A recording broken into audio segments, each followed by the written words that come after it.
हिसाब से बताएंगे।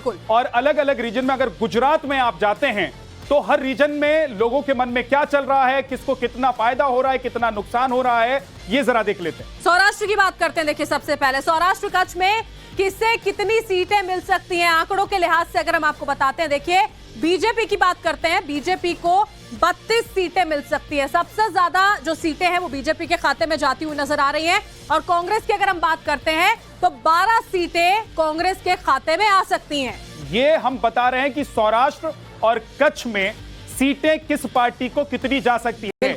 ये अब आंकड़ा धीरे धीरे आपके सामने खुल रहा है। जैसा कि हमने आपको बताया था कि इस वक्त गुजरात के मन में क्या चल रहा है, हम आपको डिटेल में ना सिर्फ मुद्दे बताएंगे बल्कि सीट और वोट शेयर भी बताएंगे। तो बीजेपी के खाते में 32 और कांग्रेस के खाते में 12 और आम आदमी पार्टी इस रीजन से 9 सीटें अपने नाम कर रही है, जबकि अन्य के खाते में सिर्फ 1 सीट जा रही है। बिल्कुल। और देखिए, बात उत्तर गुजरात की करते हैं।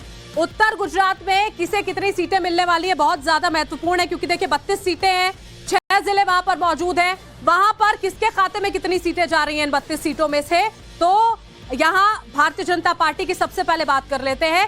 23 सीटें जो है वो भारतीय जनता पार्टी के पास जा रही है 32 में से। और कांग्रेस की बात करते हैं तो 5 सीटें जो है वो कांग्रेस के पास जा सकती हैं। आम आदमी पार्टी 4 सीटों तक सिमट जाएगी। और अगर हम देखें 2017 के मुकाबले को, तो यहां पर कांग्रेस को बहुत ज्यादा नुकसान होता हुआ नजर आ रहा है। बीजेपी इस बार फायदे में, यहां से भी अगर इस रीजन की बात कर ले, उत्तर गुजरात रीजन की बात कर ले, तो यहां से फायदे में दिखाई दे रही है।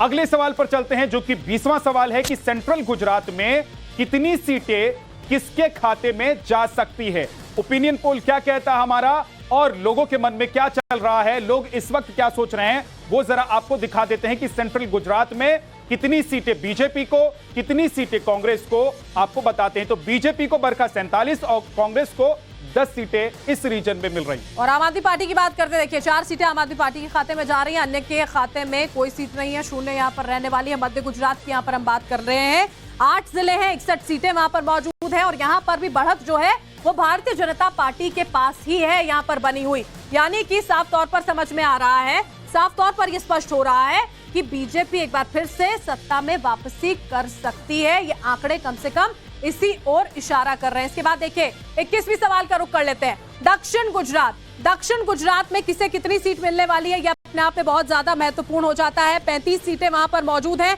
7 जिले हैं वहां पर। दक्षिण गुजरात की अगर हम बात करते हैं तो वहां पर बीजेपी के खाते में एक बार फिर से देखिए सबसे ज्यादा सीटें जा रही हैं। 27 सीटों के साथ आगे नजर आती है बीजेपी दक्षिण गुजरात में।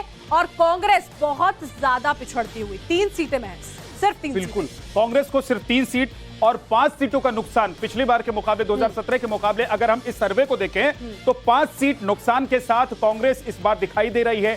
आम आदमी पार्टी को 3 सीटें मिल रही हैं। आम आदमी पार्टी को तो जितना मिल रहा है वो प्लस ही है, लेकिन देखिए यहां पर बीजेपी भी प्लस में है।